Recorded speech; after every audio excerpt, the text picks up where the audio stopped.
session d'information sur DRC Info. Mesdames et messieurs, bonsoir et bienvenue à tous. Au sommaire, ce soir, la situation des rescapés des inondations des Caléés ne cesse de se détériorer. Ces rescapés passent nuit à la Belle Étoile sans abri ni de quoi se nourrir. Ils plaident pour la délocalisation de leur village.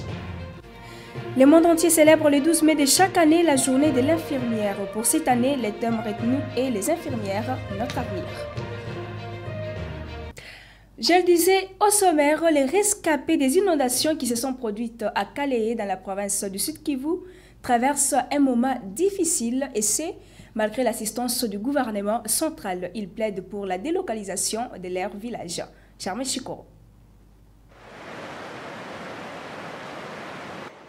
C'est cette rivière connue sous le nom de Tshisovu, surplombant les sous-villages Nyamukoubi et du village Boufoufou, qui a causé la mort de plus d'une centaine de personnes dans les territoires de Calais, groupement Minga Sud, province Kivu, il y a de cela une semaine. 7 jours après, les corps des disparus continuent à inonder dans la boue et d'autres enfoncés dans les sols. Dans les sous-villages Nyamukoubi, de pleurs sont partout et les rescapés tentent de reconstruire les maisons endommagées sous une psychose suite à la pluie qui ne cesse de menacer cette cité. Par contre, dans les villages Boufoufou, c'est une odeur de corps en décomposition qui se fait sentir. Sur place, plusieurs disparus restent introuvables. La population manque quoi faire. Le gouvernement nous a envoyé un dos, bien sûr, pour les familles qui ont perdu les leurs. Parce qu'il y a eu beaucoup de morts ici à Nyamukoubi et Bouchouchou, mais ce dos est trop petit. Parce qu'on a amené pour 200 ménages, tandis que les gens qui ont perdu les leurs sont plus de 200. Aujourd'hui, les rescapés passent nuit sous la Belle Étoile, dépourvus d'abris et de kits de première nécessité. C'est entre autres l'eau, la nourriture et la prise en charge des soins de santé. Ces derniers déplorent la consommation de l'eau dans laquelle loge les corps des disparus. Les bilans risquent de s'alourdir. Pour ce vendredi, 15 corps en décomposition ont été découverts par les volontaires de la Croix-Rouge, un nombre qui vient s'ajouter à ces 400 et 6 corps déjà identifiés. Pour ce 11 mai, les bilans présentent 54 blessés internés à l'hôpital d'Ioussi, plus de 3000 maisons détruites complètement, 1200 maisons récupérables après être affectées par la pluie et 426 morts. Dossier donc à suivre. Après près de 2 ans que l'état de siège a été décrété dans l'est de la République démocratique du Congo, le gouverneur militaire de la province de l'Ituri est descendu dans certains coins de sa province pour évaluer la situation sécuritaire. Suivez. Le lieutenant général Luboya Kashamadjoni est arrivé à Guéti, une première étape de sa mission d'évaluation de la situation sécuritaire en territoire d'Irumu. Alors le gouverneur militaire, depuis près de 2 ans maintenant, vous savez, l'état de siège a été décrété en Ituri. Il y a eu plusieurs opérations militaires, il y a eu l'approche militaire et non militaire mise en place par le lieutenant général Luboya Kashamadjoni en province de l'Ituri. Alors aujourd'hui, il était question 2 ans après d'aller sur terrain pour palper du doigt, voir ce qui la vie que mène aujourd'hui la population de cette territoire après 2 ans d'intenses travaux, 2 ans de plusieurs opérations menées en territoire d'Irumu particulièrement. Alors, le gouverneur est arrivé à Guéti, accueilli par une foule immense de la population.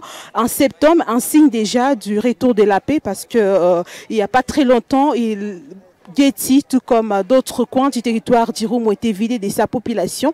Et aujourd'hui, on a vu quand même une foule immense venir accueillir le numéro 1 de la province de l'Ituri, qui a d'emblée lancé un message, le message de paix. Il a prêché la culture de la paix, de la cohabitation pacifique et surtout de la réconciliation. Et par ses propres mots, le numéro 1 de la province de l'Ituri a dit que, je cite, vous ne devez pas combattre votre propre patrie, mais il faut défendre votre patrie, combattre les ennemis de la RDC et non s'entretuer entre vous Congolais. Donc c'est le message qu'il a adressé aujourd'hui à ces groupes armés locaux qui ont endeuillé la province de l'Ituri et particulièrement ces territoires d'Irumu. Alors la deuxième étape, c'était celle de Boga. Boga, vous savez, Boga était l'épicentre des hostilités causées par les ADF, mais aujourd'hui il s'observe également une accalmie dans cette région et là également également, le numéro 1 de la province a tenu un meeting populaire au cours duquel il a encore et encore prêché le message de paix. Et donc, cette mission continue. C'est pour voir aujourd'hui dans quel élan évolue l'état des sièges dans cette province secouée pendant plus de 20 ans par l'insécurité. Remise officielle des bâtiments et équipements du commissariat et des sous-commissariats de la police de Kimbantseke 2. 160 policiers ayant achevé leur formation de 6 mois ont été présentés lors de cette cérémonie pour être affectés. Herbie Joseph Tezo et Dieudonné Musica.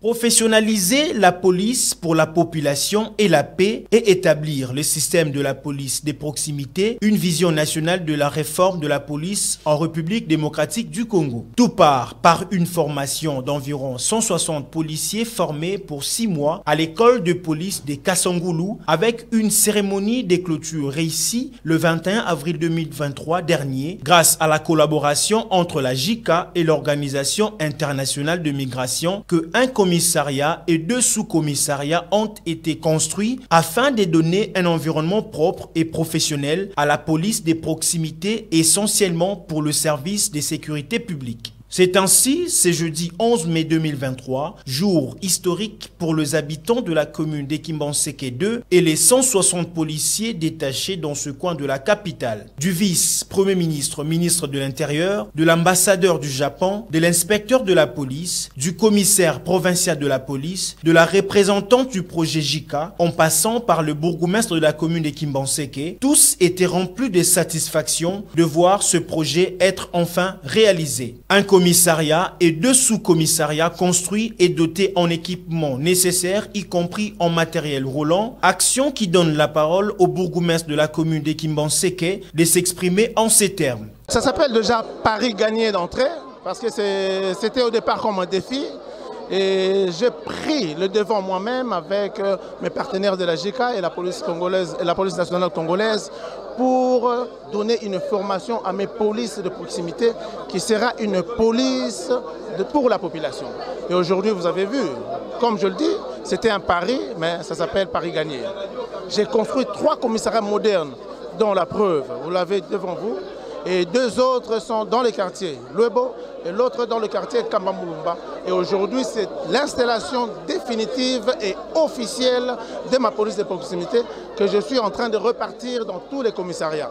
Voilà, mes impressions sont telles que c'est une réussite pour moi et aujourd'hui, ce sera encore une réussite pour la commune de Kimbantseke et notamment pour la population de Kimbantseke. À tous les policiers qui vont utiliser, qui seront en charge de ces bâtiments, je leur recommande la propreté, je leur recommande la maintenance de ces bâtiments parce que ce sont des bijoux. Nous sommes en vie en ce moment et nous devons démontrer que nous serons capables d'assainir, d'assurer ces bâtiments et de rassurer à la population que nous sommes là pour le maintien de la population et ses bâtiments. C'en était ensuite suivi d'une scène de démonstration de policiers formés, la cérémonie du coupage du ruban symbolique et du cocktail pour se rafraîchir. Pour rappel, ce projet est l'un des souhaits les plus chers de son excellence Jeannot Kano-Larose, bourgmestre de la commune de Kimbantseke, celui de voir naître une équipe de policiers formés et rompus à la tâche sous un bon commandement qui sera mise pour la population de la commune de Kimbantseke.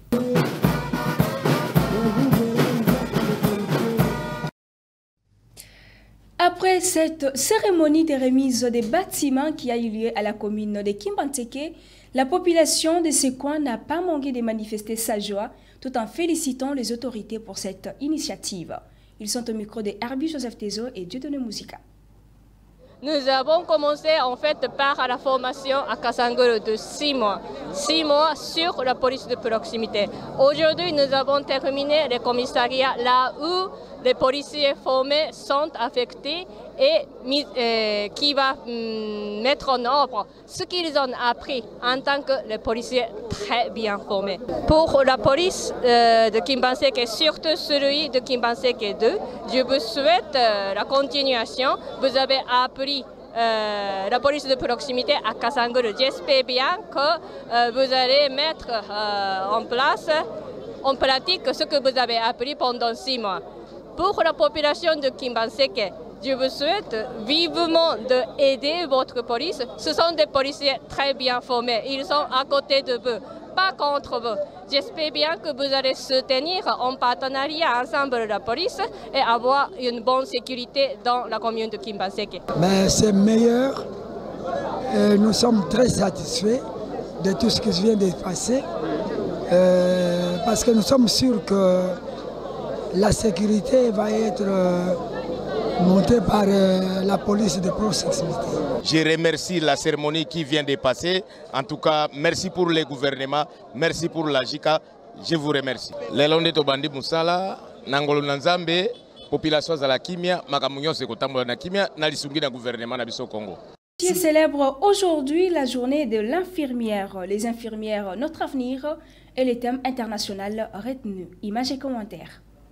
12 mai 2023, journée internationale dédiée à la profession de l'infirmière et infirmier dans le monde. Une occasion de rendre un hommage déférent à cette profession qui était en première ligne pendant la crise sanitaire, sans oublier les difficultés liées à la profession, son manque de reconnaissance, appui et manque de moyens en milieu hospitalier. Nos infirmières, notre avenir, tel est le thème retenu pour cette année. Ce thème met l'accent sur la nécessité de protéger, de soutenir et d'investir dans la profession infirmière pour renforcer le système de santé partout dans le monde. Il est axé également sur la défense du travail des infirmières et de leur droit à un environnement de travail sûr, à des salaires décents et à une pleine participation aux décisions. Par ailleurs, la crise de la Covid n'a pas fait qu'accentuer les difficultés. Après avoir été applaudis, certains ont été licenciés en raison de leur refus de se faire vacciner, d'autres épuisés ont quitté la profession. Malgré tout cela, de son côté, l'Organisation mondiale de la santé avance les chiffres de 6 millions d'infirmières et infirmiers dans le monde pour espérer réaliser la couverture sanitaire universelle à l'horizon 2030. Pour rappel, la Journée internationale des infirmières et infirmiers est célébrée chaque année le 12 mai depuis 1965. Cette date a été choisie en référence au jour de naissance de Florence Nightingale, pionnière britannique des soins infirmiers. En somme, belle célébration de la Journée internationale des infirmières et infirmiers œuvrant dans ce domaine dans le monde entier. Le 12 mai de chaque année étant une occasion de rendre hommage à la profession d'infirmière et infirmier, Charlie Estras et Dieudonné Musica se sont rendus dans certains centres de santé de la capitale Kinshasa pour rencontrer quelques femmes infirmières. Suivez. Le thème principal est nos infirmiers, notre avenir. Infirmiers, pour nous exécuter la prescription où les docteurs APC. Docteur Azar que quand ils recevoir les malades, consulter, après nous les infirmières, tout ça les exécutions par rapport à la fiche ou bien par rapport à la ordonnance. Nous avons d'abord pour le peuple. Les attaqués tout l'andanon mbongo liboso, tout bandanon d'abord soins avec nos patients, tout petit traitement, tout sololi ou ya rosalanango. Et que c'est un keto aider pour nango. Ce qui peut attendre na mutuo, ce qui est atteint malade ya na kamoko urgent, qui a un bon côté ou ils a pas na biso na kati ya hôpital na biso na pharmacie na biso to traiter to sololi ce qui na sima résultat bimi ou ya za nango apesi biso. La difficulté c'est que ba malade mususu ce qui aye patient plutôt ce qui aye bon déjà récompréhension yo lobby na ye boye ya zongi nango be surtout mingi eza pona ba déjà bandeko na biso ba komi un peu de baza un peu na problème moko ba kuluna akoya boye akoti même bonjour ezate directement komi ko blâmer yo ko brutaliser yo ainsi de suite mais le quoi biso toza na pona bango baza ba patient ba bengi bango toza na moi ko aider bango pour to tambola biso na bango nzela moko. Conseil est que premièrement so yambi malade yango to sengaka premièrement il faut fiche na kata fiche wana on doit les consulter tant ba consulter ne to kenda na biloko wana nyonso. Conseil est que tant oyambi malade quel que soit pas fiche mais fiche est très important yango nde eza que mutako na kamoko bo simbité Ce qui est simbité, bongo qui est moi likolo, fiche en écoïde. Mais premièrement, ce qui aille, n'était au lobby qui a sucre, donc il y a non à glycémie. Parce qu'il y a déjà disponible dans l'hôpital nyonso. To banano na glycémie surtout na épaisseur normal et c'est ba chamai ba chamai. Ce qui to en épaisseur c'est ba chamai te ba chamai te au banga ke au perdre maladie. C'est la journée internationale des infirmiers et infirmières. Moi, je suis infirmière de profession. Ici, en Afrique, je travaille dans les cadres humanitaires. Je suis plus dans l'humanitaire. Les difficultés rencontrées ici, c'est le manque de soins de première nécessité auprès de la population. Donc la population n'a pas accès aux soins, ne fût-ce que de première nécessité, ils n'ont pas accès à ça. C'est ça la difficulté. Les médicaments, les matériels de soins, la population n'a pas accès à ça. C'est vraiment difficile de travailler dans des milieux ruraux ici en Afrique et particulièrement à Kinshasa. Moi, en tant qu'infirmière de profession, je n'ai qu'un seul message. Le gouvernement ou le pays doit tout faire pour donner accès aux démunis, donc aux plus démunis, accès aux soins médicaux. Ne fût-ce que les soins de première nécessité. C'est ce que je demande au gouvernement, c'est ce que je demande à l'État congolais, de faire un effort, d'équiper les centres de santé, de créer de nouveaux centres de santé pour que la population les plus démunie puisse avoir accès aux soins de santé. Désormais, c'est Joseph Massirika qui est le coordonnateur du programme d'appui au secteur agricole du Nord Kivu. La cérémonie de remise et reprise a eu lieu hier jeudi à Goma. Suivez.